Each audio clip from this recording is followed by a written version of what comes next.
السلام عليكم ورحمة الله وبركاته. الحمد لله القائل: فأما من أعطى واتقى وصدق بالحسنى فسنيسره لليسرى. أحمده سبحانه وأشكره على نعمه التي لا تعد ولا تحصى، وأشهد أن لا إله إلا الله وحده لا شريك له، وأشهد أن سيدنا ونبينا محمدًا عبده ورسوله. اللهم صل وسلم وبارك على عبدك ورسولك محمد وعلى آله وصحبه ومن سار على نهجه واهتدى بهديه واستنى بسنته إلى يوم الدين. أما بعد، فأوصيكم ونفسي بتقوى الله. قال الله تعالى: يا أيها الذين آمنوا اتقوا الله يا أيها الذين آمنوا اتقوا الله حق تقاته ولا تموتن إلا وأنتم مسلمون. Hendaklah kita, wahai para jemaah sekalian, hendaklah kita sentiasa meningkatkan ketakwaan kita kepada Allah Azza wa Jalla dengan melakukan ketaatan, meningkatkan ketakwaan kita kepada Allah Azza wa Jalla, menggandakan pahala, menggandakan amalan-amalan yang boleh mendekatkan kita kepada Allah dan menjauhkan kita daripada maksiat dan kemungkaran. Suasana yang ada pada saat kita hidup ini, iaitulah dalam keadaan seluruh dunia diuji dengan wabak pandemik yang disebut dengan nama corona. Ada juga satu teori mengatakan plandemic, maknanya corona ni satu perancangan yang dibuat oleh makhluk. Kita kata sama ada dia pelancangan jahat manusia, memang banyak kerusakan yang dibuat oleh manusia, sebagaimana Allah Ta'ala sebut dalam Quran: Zaharal fasadu fil barri wal bahri bima kasabat aydin nas. Banyak berlaku kerusakan di atas dunia ini hasil daripada usaha tangan manusia sendiri. Sama ada wabak ini satu perancangan konspirasi ataupun memang dia satu benda yang memang terjadi begitu, kita kata kita mesti berhati-hati dan mengambil langkah berjaga-jaga supaya dia tidak merebak lebih luas ataupun bahayanya lebih banyak daripada kalau kita tidak kawal. Jadi ada kala kita menghabiskan masa duk berdebat masalah ini, biarlah kita kembali kepada realiti bahawa apa saja keadaan kita, kerajaan mengisytiharkan PKP, peraturan kawalan pergerakan, pemulihan ke apa dia di ke belakang. Yang penting bagi kita sebagai seorang individu Muslim, sebagai seorang hamba Allah Ta'ala yang beriman kepada Allah Azza wa Jalla, mesti istiqamah mengerjakan kewajipan dalam beragama dengan terus menunaikan salat, mengeluarkan zakat, melakukan ibadat-ibadat dan meninggalkan segala bentuk kemungkaran, maksiat, sama ada kecil atau besar. Maka para jemaah sekalian, inilah yang dikatakan tanggungjawab kita dengan Allah Azza wa Jalla tidak boleh terlepas. Hasil daripada polemik pandemik dengan plandemik ini, timbul satu lagi polemik berbalahan di antara masyarakat. Ada yang masih tak mau ke masjid kerana saf tidak mengikut sunnah Nabi sallallahu alaihi wasallam. Ini juga satu perkara yang perlu diperhatikan dan diperhaluskan dan ditangani supaya wabak ini tidak berjangkit kepada orang lain yang memang lemah semangat dah nak pergi masjid. Keluar pula pandangan ini, maka dia kata sedai molek. Kita tak berapa kemah dah, pakai goget selalu, tak pergi masjid. Para jemaah sekalian, setelah kita teliti kepada pandangan kibar ulama-ulama dalam dunia pada hari ini, semua kita bersepakat bahawa membetulkan saf, sawu sufufakum, dan memenuhkan saf yang kehadapan itu adalah satu perkara yang menjadi kewajipan di dalam salat al-jamaah. Tinggal satu lagi, rapatkan saf. Ini menjadi suatu perkara yang diperbincangkan di antara para ulama Islam dengan ulama kesihatan. Ulama Islam kata kita mesti rapat. Ulama kesihatan kata kena jauh sikit, dibimbangi takut berjangkit. Maka itu yang dikatakan keluarlah satu undang-undang di bawah Akta Ad-Daruratu Tubihul Mahzurat. Jadi alhamdulillah perkara ini telah dimurajaah balik oleh pihak Majlis Muzakarah bahawa jarak mana yang kita nak ambil jangan terlalu jauh sehingga tidak nampak itu bukan satu saf. Mengikut uruf orang solat, ini bukan saf ni. Siapa peringkat 3, 4 sejadah nak celah dia, saf apa di antara tiang dengan tiang ni. Jadi kita kata berpada-pada mengambil setakat yang kita perlukan para jemaah sekalian. Jadi apabila wabak ini masih berjalan, maka menjadi tanggungjawab kepada kita tentulah dari sudut ekonomi, dari sudut hasil kerja ada agak terbatas. Maka timbullah satu gerakan kesedaran, iaitulah indahnya memberi, baiknya amalan al-ata was-sakha, mengholorkan bantuan kepada orang yang memerlukan dan bersifat pemurah apabila kita ada lebih daripada keperluan. Inilah yang diajarkan oleh Islam. Sebagaimana seorang sahabat yang bernama Jabir radhiyallahu anhu menceritakan bahawa masuk ila Rasulullah sallallahu alaihi wasallam syai'an qattu faqala la. Contoh kita, qudwah kita, pimpinan kita iaitu Nabi kita Muhammad sallallahu alaihi wasallam telah memberi garis panduan. Kata Jabir, setiap orang minta dengan Nabi, dia tak kata la, dia akan beri. Kita hari ini perlu juga berhati-hati. Kadang-kadang yang minta itu bukan betul-betul perlu, tetapi yang minta itu ada di kalangan mereka yang hanya mempermain-mainkan, mengambil kesempatan. Maka kita nilai sendirilah orang yang kita nak beri dengan orang yang kita tak beri. Sebab itu kami mengatakan, bila kita nak beri sumbangan, biarlah kita teliti. Jangan ditimbun di tempat yang sama. Jangan diholor kepada orang yang tidak lebih daripada keperluan. Maka dengan itu, seeloknya kita pergi sendiri melihat siapa di kalangan keluarga kita yang memerlukan. Ahli qaryah boleh semak siapa di kalangan qaryah ke dalam kampung kita ini orang yang memang memerlukan. Kemudian boleh dilaporkan kepada kami, pihak masjid, boleh dilaporkan kepada pihak penghulu di kampung masing-masing, dan juga boleh disampaikan kepada kebajikan masyarakat. Kita ada pelbagai agensi, ada agensi yang bersifat rasmi yang menetapkan bajet, prosedur-prosedur yang agak ketat. Kita ada satu lagi, dia panggil Jamiatul Khairat, NGO kebajikan. Yang ini kita tak tunggu bajet, tak perlu isi borang, kita akan sampaikan kepada mereka.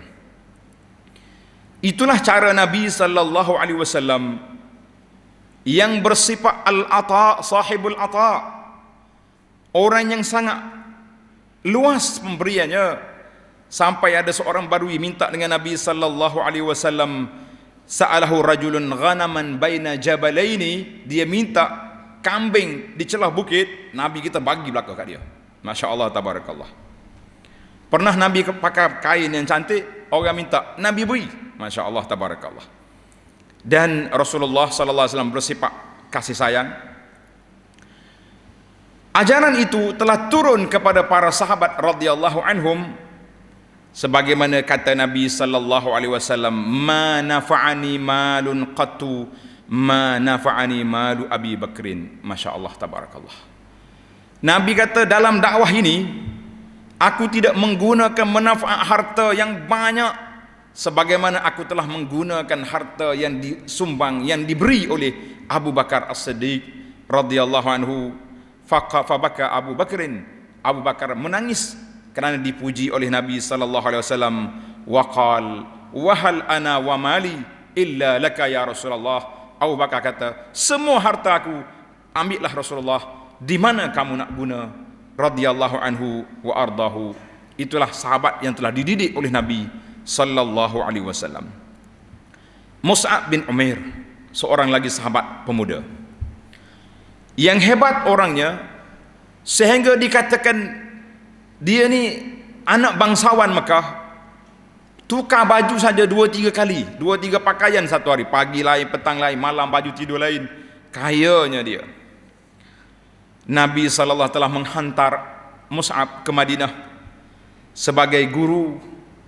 Mus'ab telah memberi sumbangan yang besar, mendidik masyarakat Madinah, sehingga kan kebanyakan rumah di Madinah telah sampai kepada mereka asyhadu an la ilaha illallah wa asyhadu anna Muhammadar Rasulullah. Itulah al-ata, pemberian dalam ilmu dakwah dan pendidikan. Kita pelbagai cara, orang kaya dengan hartanya, orang yang ada ilmu dengan ilmunya. Kemudian seorang sahabat, Sa'd bin Mu'az radhiyallahu anhu, ketika dalam peperangan Badar, Nabi kita keluar nak pergi sekat rombongan kafilah dagangan yang dibawa oleh Abu Sufyan. Tapi liyaqdiyallahu amran kana maf'ula, Allah tetapkan kafilah dagangan lepas. Yang ada di hadapan sahabat Abu Jahal dengan 1000 bala tentera, lengkap dengan senjata, dengan botol-botol araknya, dengan penyanyi-penyanyi. Nabi kita meminta pandangan para sahabat. Bercakap golongan muhajirin, Nabi kata, baik, Hasan, asyiru ayuhan nas, wahai sahabat, berilah pandangan. Kata Sa'ad, laka'annaka ya Rasulullah, macam Rasulullah nak dengar kami. Nabi kata, ajal, aku nak dengarmu orang Madinah bercakap. Mu'asad bin Mu'az radhiyallahu anhu kata, ya Rasulullah wallazi ba'athaka bil haqq. Panjang ucapan dia, ya Rasulullah, kemana saja kamu nak bawa untuk kami pergi, kamu akan pergi. Wa khuz min amwalina ma syit, ambillah harta kami banyak mana yang kamu nak. Ini contoh-contoh para jemaah sekalian bahawa kita perlu bersifat dengan al-ata, bersifat dengan memberi kepada orang-orang yang memerlukan. Jangan kita bakhil, jangan kita rasa senang kita seorang, ya, jangan, sebab kita rasa hidup selesa, tapi orang di jiran sebelah rumah kita perlu ditengok-tengok, perlu diintai tengok adakah dia ni ada makanan atau tidak. Maka disitulah para ulama Islam telah membuat satu keputusan mengatakan babul ata'i wasi'ah, pintu pemberian luas. Orang kena kepada kita, maka di sana ada babul afu, pintu memaafkan orang. Masya Allah. Orang kata kita, biar dia kata, bukan sakit pun, sakit dah, tapi sakit jiwa ada. Kerana telah kata di para ulama, kalmul lisan angka min kalmis sinan, tikaman lidah lebih tajam daripada tikaman tombak. Tikaman tombak masuk dalam kulit, tikaman lidah masuk dalam hati, itu lagi berbahaya. Tetapi al-ata, bagaimana kita nak memberi, iaitulah kita bersifat dengan al-afu. Orang kata kita kata biarlah, mudah-mudahan satu hari dia insaf, satu hari lagi dia sedar. Tetapi jangan dibiarkan. Kalau benda tu mungkar dan maksiat, perlu kita jawab, diberi jawapan. Sekarang ni saya tengok banyak satu kumpulan yang duk main saham-saham skema apa benda ni, dia telah menggunakan gambar kami para asatizah pendakwah. 2-3 nama syarikat hantar saya, sekali gambar kita dengan orang ni, sekali dengan orang ni. Dia kata ini saham patuh syariah, siapa dia nak boleh PM kat dia. Kita kata hadza kazibun wa iftira. Kita tak pernah menjadi ejen mana-mana saham untuk menjadi ejen skim cepat kaya dan sebagainya. Itu semua permainan. Kita kata kalau nak berniaga, berniagalah. Buatlah dengan cara baik. Kenapa tipu ambil gambar orang letak di sini? Sehingga kan pelajar-pelajar pun rasa heran, bila pula ustaz, bila pula guru kami ni jadi token saham? Kita kata Masya Allah, Tabarakallah. Penipuan macam ni, jangan kita istighfar seorang je, astagfirullah. La, wajib al-bayan wa kashfil ghita. Wajib kita menyatakan di tempat yang sama yang mereka sebarkan itu bahawa ini satu pembohongan, suatu kepalsuan. Di antara al-ata, anugerah pemberian besar, at-tajawuz liman asa'a ilaik. Kita jangan balas keburukan yang orang buat kepada kita, jangan. Kata di seorang pendakwah, kamu jadilah seperti pokok, dilontar dengan batu, digugurkannya buah-buahan. Masya Allah, Tabarakallah. Kita lontar batu, yang dia gugur kepada kita buah. Sama ada buah ikut pokok jambu, pokok mangga, yang luruhnya enggak. Kecuali kita bodoh tak erti lontar, kita lontar atas kepala sendiri batu, itu kau punya pasal. Yang pentingnya bahasa at-tajawuz liman asa'. Biarlah kita, orang buat jahat kepada kita, kita jangan balas kejahatan. Khuzil afwa wa'mur bil 'urf wa'arid 'anil jahilin.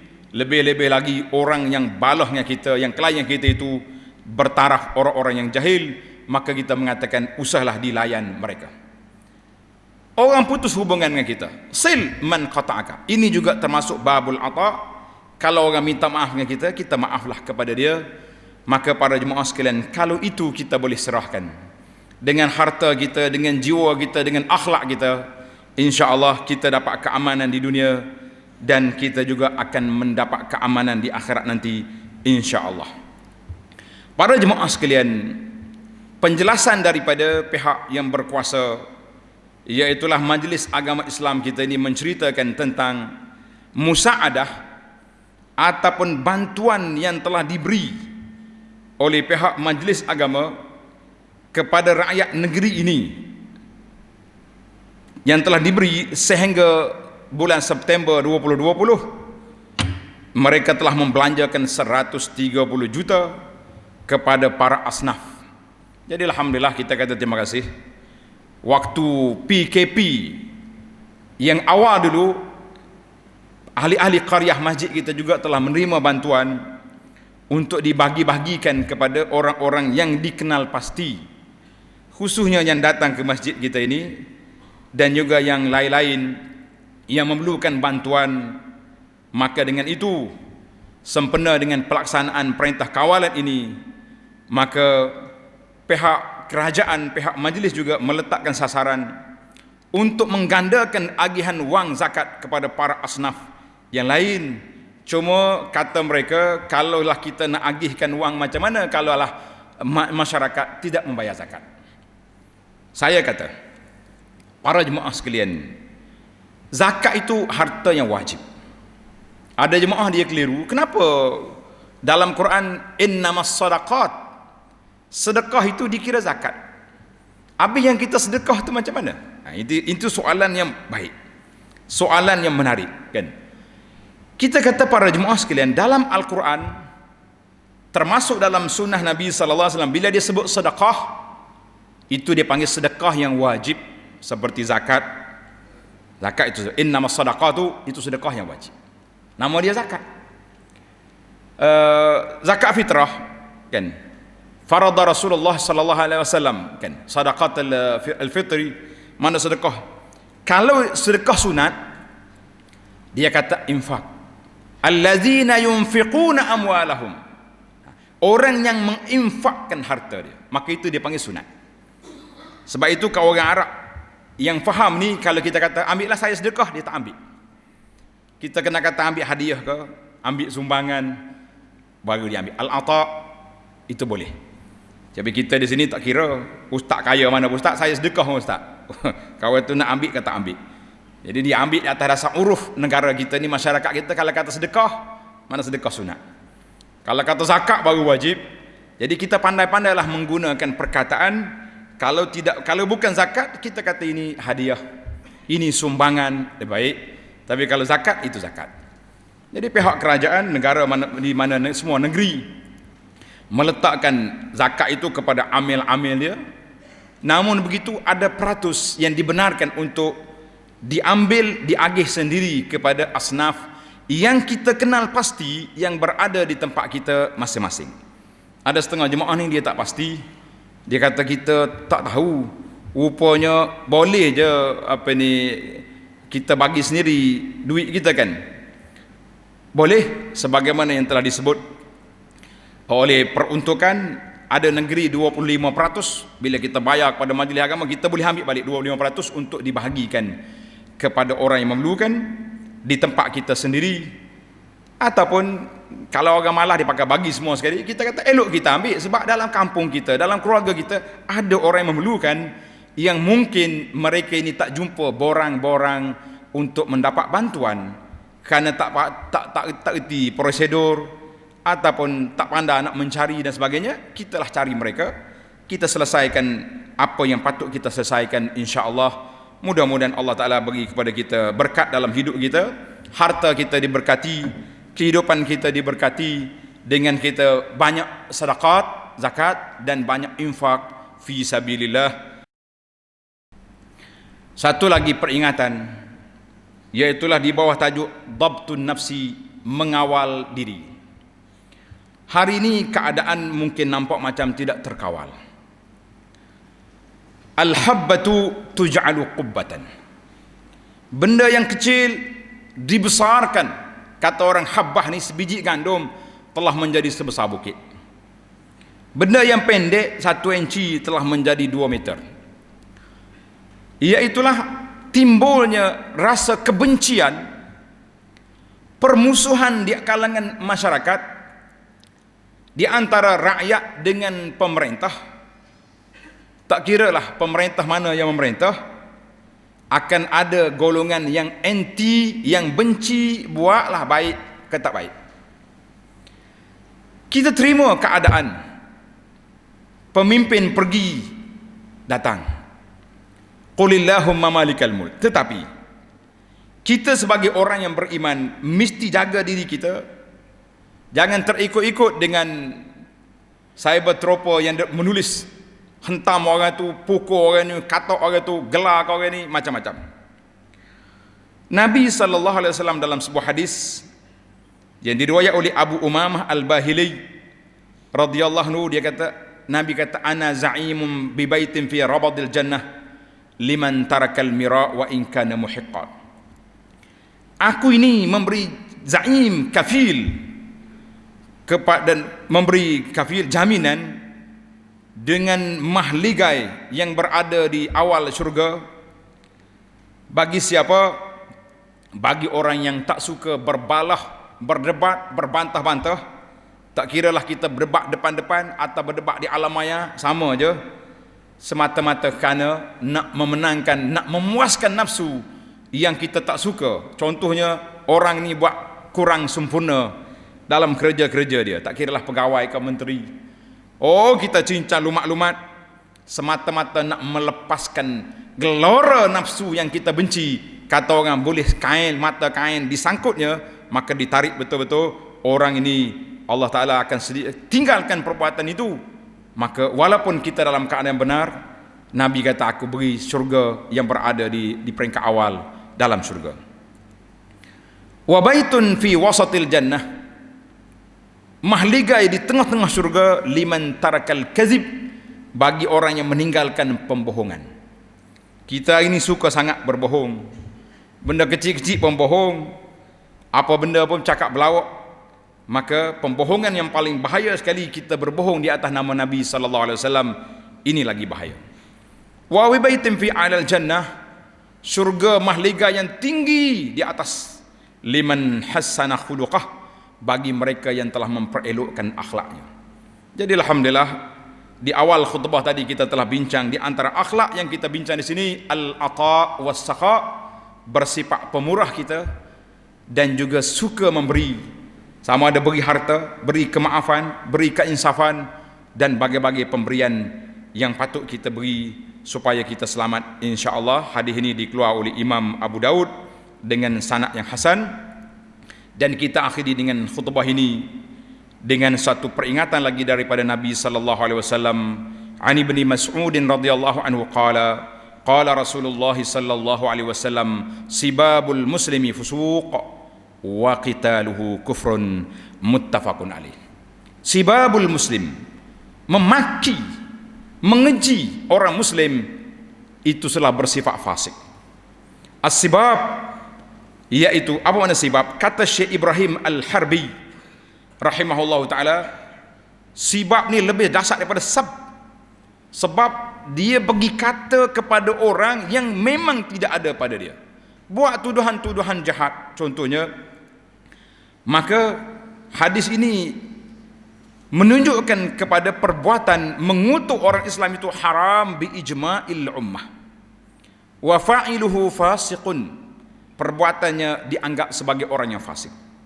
Hari ini kalau kita tengok kutukan yang dihamburkan, yang dilemparkan di dalam media-media elektronik ini, yang kita panggil WhatsApp ke Facebook apa benda, sangat-sangat tidak terkawal. Kita nak tegurlah dengan cara yang baik, tetapi bukan dengan cara mengutuk, mengeji, mengumpat, maka itu perbuatan yang tidak baik. Hadis itu wa qitaluhu kufrun, tapi kita memerangi orang Islam itu dianggap sebagai kufur. Hadis ini muttafaqun alaih. Maka saya kata para jemaah sekalian, kalau keadaan tidak terkawal, kitalah kawal diri kita. Sebagaimana pihak kesihatan KKM mengatakan keadaan ini sudah merebak, maka kita jaga diri kita daripada terjebak dengan wabak ataupun COVID-19 ini supaya kita selamat. Tetapi para jemaah sekalian, qul lan yusibana illa ma kataballahu lana, setara mana kita jaga, kalau Allah nak kena, kena. Maka dengan itu jaga SOP, jangan sampai melanggar syariat Allah Azza wa Jalla. Kenapa tak pergi masjid? Takut kena COVID. Kenapa semuanya kerana takut ini? Kita kata tidak boleh lebih daripada ketetapan yang telah ditetapkan. Nak kata apa pun tak boleh. Kalau dah kena, Allah Taala tetapkan, dia tetap akan kena. Maka para jemaah sekalian, itulah nasihat kita. Mudah-mudahan kita selamat di dunia dan akhirat insya-Allah. Dan pada hari Jumaat dan hari-hari yang lain, sentiasalah kita berselawat ke atas Nabi sallallahu alaihi wasallam,